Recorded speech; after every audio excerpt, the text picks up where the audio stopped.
আৰু এজন অভিনেতা দুমুখীয়া চৰিত্ৰৰ অভিনেতা আপোনালোকে তেওঁক ভালকৈ চিনি পায়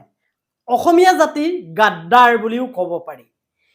এইকেইজন ব্যক্তিয়ে স্কুল কলেজ ইউনিভাৰ্চিটিবোৰক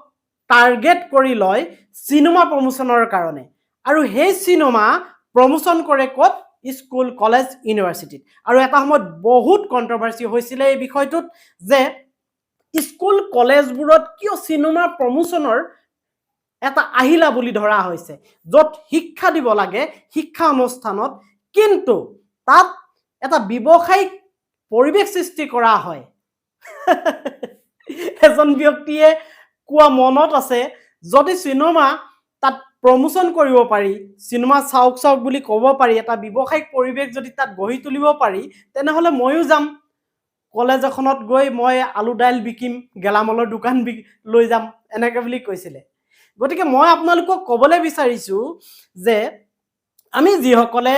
সিনেমাখন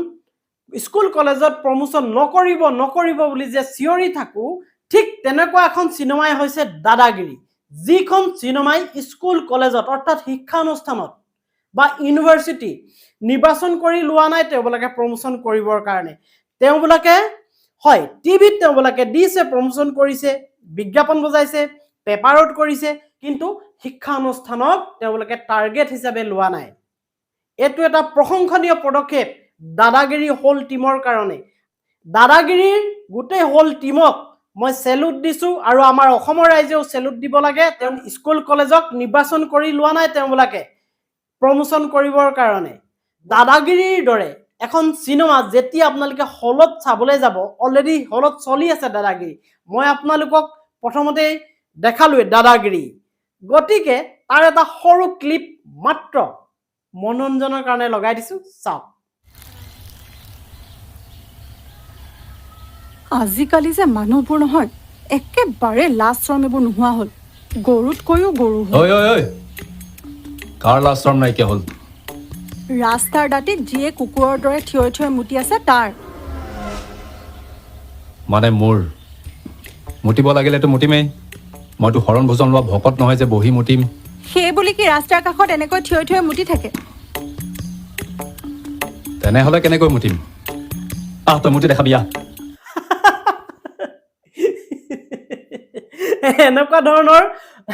আনন্দ দিয়া বহু কথা সিনেমাখনত সোমাই আছে আৰু গাঁৱলীয়া পটভূমিত সৃষ্টি হোৱা এখন সিনেমা দাদাগিৰি সেইখন সিনেমা যিখন সিনেমাই শিক্ষানুষ্ঠানক টাৰ্গেট কৰি লোৱা নাই শিক্ষাৰ্থীক টাৰ্গেট কৰি লোৱা নাই তাত প্ৰমোচন কৰিবলৈ যাবৰ কাৰণে দাদাগিৰি সেইখন সিনেমা যিখন সিনেমাই গ্ৰাম্য পটভূমিৰ এটা সঁচা পৰিৱেশ আপোনালোকৰ আগত দাঙি ধৰিছে দাদাগিৰি সেইখন সিনেমা দুৰ্নীতি অত্যাচাৰ অনিয়মৰ বিৰুদ্ধে মাত মতা এটা চৰিত্ৰ দাদাগিৰি হয় গতিকে আপোনালোকক অনুৰোধ জনাইছো দাদাগিৰি আপোনালোকে চাবলৈ যাওক দাদাগিৰি চাই আপোনালোকে কমেন্ট কৰিব এখন সঁচাই সুন্দৰ